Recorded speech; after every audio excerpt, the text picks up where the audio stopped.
تعالى مجده وعظم شانه، خلق الخلق لحكمة وطوى عليها علمه، وبسط له من فائض المنة ما جرت به في أقداره القسمة. أشهد أن لا إله إلا الله وحده لا شريك له، وأشهد أن سيدنا محمدا عبده ورسوله لا نبي بعده. اللهم صل وسلم وبارك على سيدنا محمد وعلى آله وأصحابه أجمعين، أما بعد. فيا أيها الناس، أوصيكم وإياي بتقوى الله، فقد فاز المتقون. فقال الله تعالى في كتابه الكريم: أعوذ بالله السميع العليم من الشيطان الرجيم، بسم الله الرحمن الرحيم. إنا أعطيناك الكوثر فصل لربك وانحر، إن شانئك هو الأبتر. صدق الله العلي العظيم. Ma'asyiral muslimin, jamaah Jumat rahimakumullah. Alhamdulillah, segala puji bagi kita semua kehadiran Allah Subhanahu wa taala, yang mana pada hari yang penuh berkah ini, pada hari yang memang dimuliakan oleh Allah Subhanahu wa taala, Allah masih memberikan kita nikmat-nikmatnya. Yang terpenting dan yang paling penting ialah nikmat iman dan nikmat Islam. Dari kedua nikmat ini lahirlah nikmat-nikmat Allah yang lainnya, berupa nikmat sehat walafiat serta nikmat berupa rezeki. Ma'asyiral muslimin, jamaah Jumat rahimakumullah. Sedikit lagi kita akan kedatangan salah satu bulan yang suci, yaitu bulan Zulhijjah,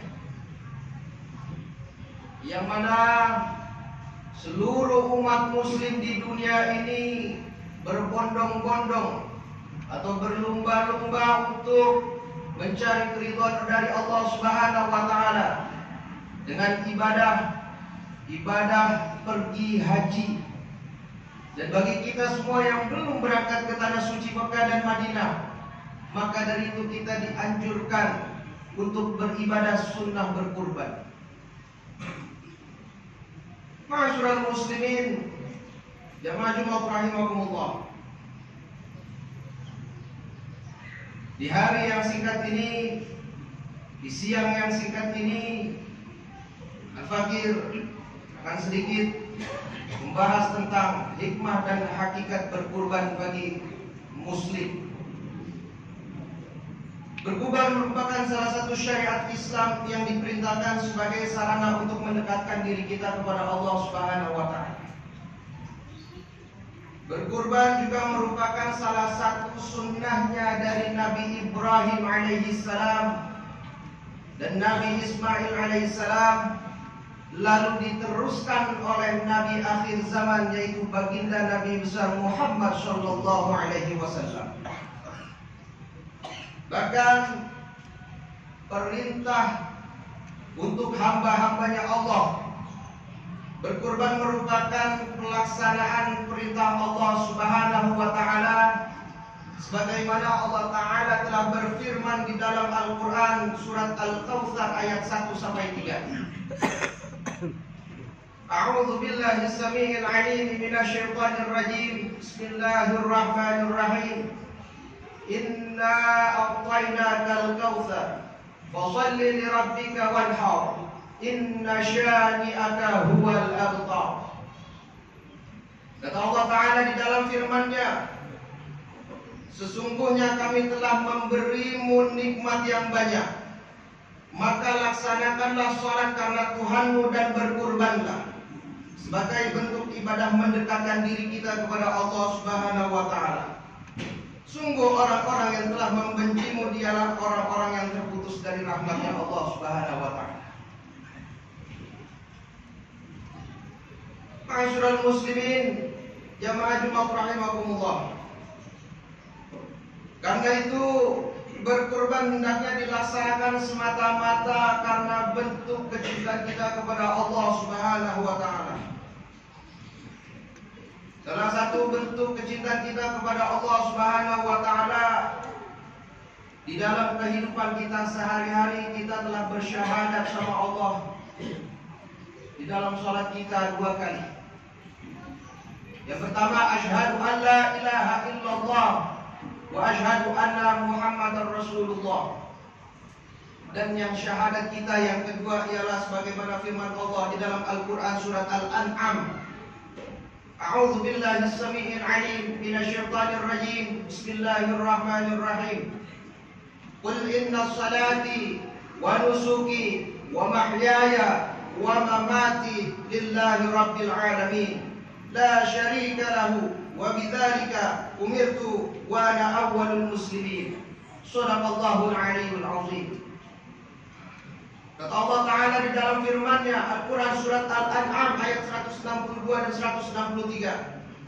Katakanlah, sesungguhnya salatku, sesungguhnya ibadahku atau kurbanku, hidupku dan matiku hanyalah untuk Allah Subhanahu wa taala, Tuhan semesta alam. Tidak ada sekutu baginya, dan demikian itulah yang diperintahkan kepadaku. Dan aku adalah orang-orang yang pertama berserah diri kepada Allah Subhanahu wa taala. Al-Quran surat Al-An'am ayat 162 sampai 163. Ma'asyiral muslimin, jamaah Jumat rahimahumullah. Terkait berkurban, hikmah atau hakikat dari berkurban itu sendiri, yang pertama ialah salah satu bentuk kecintaan kita kepada Allah Subhanahu wa taala. Bentuk ketakwaan kita kepada Allah Subhanahu wa taala. Di dalam perihal hal ini kita dianjurkan untuk menjalankan hablum minallah. Sebagaimana firman-firman Allah Ta'ala yang tadi di dalam Al-Quran surat Al-Kautsar ayat 1 sampai 3, Al-Quran surat Al-An'am ayat 162 sampai 163 itu dijelaskan. Ibadah kurban, menyembelih hewan kurban didasarkan atau diniatkan semata-mata untuk Allah Subhanahu wa taala. Ini salah satu poin yang pertama dari hikmah berkurban. Lantas hikmah berkurban yang kedua ialah salah satu bentuk keimanan kita kepada Allah Subhanahu wa taala dan kepada rasul-rasulnya Allah Subhanahu wa taala. Yang mana ini sudah sering kali dijelaskan di dalam kitab-kitab, salah satunya kitab Irsyadul Ibad Babul Awal. Salah satu pedoman Al-Quran dan hadis bagi umat Islam yang perlu dipegang teguh sampai akhir hayatnya. Yang pertama ialah keimanan, yang kedua keislaman, dan yang ketiga ihsan. Lalu dijabarkan di dalam kitab-kitab tersebut apakah rukun iman itu dan berapakah jumlahnya. Begitu juga seterusnya rukun Islam, dan selanjutnya ialah ihsan. Maka dari itu salah satu sunnah ibadah berkurban ialah salah satu bentuk keimanan kita kepada Allah Subhanahu wa taala dan kepada rasul-rasulnya Allah Subhanahu wa taala. Ma'asyiral muslimin, jamaah Jumat rahimakumullah. Dan salah satu hikmah atau hakikat berkurban yang ketiga ialah menyembelih sifat hewani yang ada di dalam diri setiap manusia. Ini yang perlu kita sadari, bahwasanya Allah telah menciptakan seluruh umat manusia ini dengan amat sangat sempurna. Allah Ta'ala berikan kita akal pikiran. Allah Ta'ala pula memberikan kita hawa nafsu. Dan bagaimana caranya kita bisa mengendalikan hawa nafsu itu? Maka dari itu salah satu hakikat dari berkurban ialah menyembelih sifat hewani yang ada di dalam setiap diri manusia. Ini yang dianjurkan di dalam syariat Islam. Maka dari itu salah satu keutamaan di dalam bulan tasyrik, di dalam hari-hari tasyrik, Rasulullah SAW telah bersabda, "Mal 'amalu fi ayyam afdala minha fi hadhihi qalu wala al-jihadu qala wala al-jihad illa rajulun kharaja yukhatiru bi nafsihi wa malihi falam yarji'u bi syar'in." Yang artinya, tidak ada amal yang lebih utama pada hari-hari tasyrik ini selain berkurban. Para sahabat berkata kepada Rasulullah, "Tidak juga untuk berjihad ya Rasulullah?" Lalu Rasulullah SAW menjawab, "Tidak juga untuk berjihad, kecuali seseorang yang keluar dari rumahnya dengan mengorbankan diri dan hartanya di jalan Allah, lalu dia tidak kembali lagi." Hadis riwayat Bukhari. Ini salah satu anjuran dari baginda Nabi besar Muhammad SAW untuk kita berkurban. Ma'asyiral muslimin, jamaah Jumat rahimahumullah. Lantas hikmah yang terakhir dari ibadah sunnah berkurban ialah menjalankan poin hablum minan nas, yaitu kita berbagi kepada sanak famili kita, sanak keluarga kerabat kita, tetangga kita, dari yang fakir, miskin, janda ataupun yatim piatu, yang sehari-harinya mungkin dia sulit untuk membeli daging di pasar. Maka salah satu hikmah yang terakhir dari ibadah sunnah berkurban ialah menjalankan perintah hablum minan nas, berbagi sesama muslim dan muslimah. Sebagaimana Allah Ta'ala telah berfirman dalam hal-hal ini, Allah Ta'ala mengingatkan kita dalam Al-Quran surat Ibrahim, "La in syakartum la azidannakum wa la in kafartum inna 'adzabi lasyadid." Sesungguhnya jikalau engkau mensyukuri nikmatku maka akan bertambah, dan apabila kau mengkufurkan nikmatku maka sesungguhnya azabku sangatlah pedih. Lantas dari hal ini Allah Ta'ala menyentil kita, mengingatkan kita, mereminder kita. Kata Allah Ta'ala di dalam Al-Quran surat Ar-Rahman ayat 13, "Fabi ayyi ala'i rabbikum tukadziban." Lalu nikmat Tuhanmu yang mana lagi yang telah kau dustakan. Saat ini kita telah diberikan atau dititipkan amanah berupa rezeki yang berlimpah oleh Allah atau rezeki yang berlebih dari Allah Subhanahu wa Ta'ala. Berarti kita salah satu kategori yang mampu untuk berbagi. Maka dari itu laksanakanlah ibadah sunnah berkurban, karena ini dianjurkan oleh Allah Ta'ala dan para nabi dan rasul-rasul. Ma'asyiral muslimin, jamaah Jumat rahimakumullah. Dan salah satu pengingat kita juga, Allah Ta'ala telah berfirman di dalam Al-Quran surat Al-Hajj ayat 37, "A'udzu billahi samii'il 'aliim minasyaitonir rajiim. Bismillahirrahmanirrahim. La yanalallaha luhumuha wa la dima'uha walakin yatanaluhu taqwa minkum." Kata Allah Ta'ala di dalam Al-Quran surat Al-Hajj ayat 37, "Daging-daging hewan kurban dan darahnya itu sekali-kali tidak akan sampai kepada Allah, tetapi yang sampai kepadanya adalah ketakwaan kamu."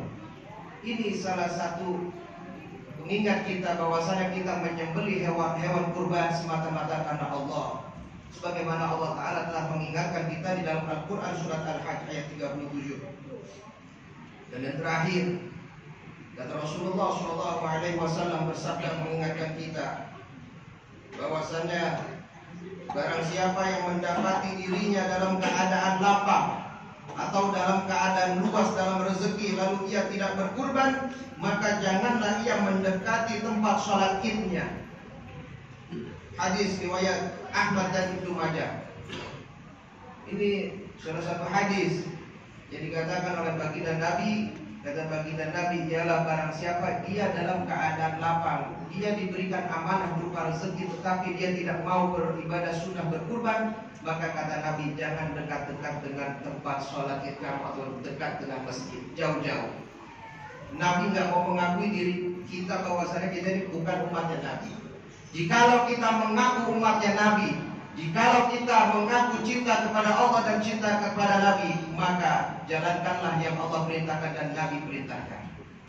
Ma'asyiral muslimin, jamaah Jumat rahimakumullah. Dari 4 poin ini perlu kita ingatkan. Yang pertama, ibadah sunnah berkurban semata-mata bentuk ketakwaan kita kepada Allah Subhanahu wa taala. Yang kedua, ibadah sunnah berkurban salah satu bentuk keimanan kita kepada Allah dan Rasul-Rasulnya Allah. Yang ketiga, ibadah sunnah berkurban hakikatnya ialah menyembelih sifat hewani atau hawa nafsu yang ada di dalam setiap diri manusia. Dan yang keempat ialah menjalankan perintahnya Allah, hablum minan nas, saling berbagi sesama muslim dan muslimah. Mudah-mudahan kita semua selalu diberikan kesehatan dan afiat oleh Allah Subhanahu wa taala. Diberi keluasan rezeki, diberikan rezeki yang halal dan thayyiban mubarakan. Mudah-mudahan juga Allah panjangkan umur kita fi taatillah wa fi ibadatillah. Allah berikan kita kesehatan wal afiat. Allah berikan kita rezeki yang halal dan thayyiban mubarakan. Dan mudah-mudahan Allah juga memberikan kita kemampuan untuk melaksanakan ibadah sunnah berkurban. Dan mudah-mudahan kita juga diberikan kesempatan untuk bersilaturahmi ke Baitullah, ke Masjidil Haram dan ke Mekah dan ke Madinah. Amin amin ya rabbal alamin. Barakallahu li wa lakum fil Qur'anil azim wa nafa'ani wa iyyakum bil ayati wa dzikril hakim. Wa taqabbal minni wa minkum tilawatahu innahu huwas samiul alim.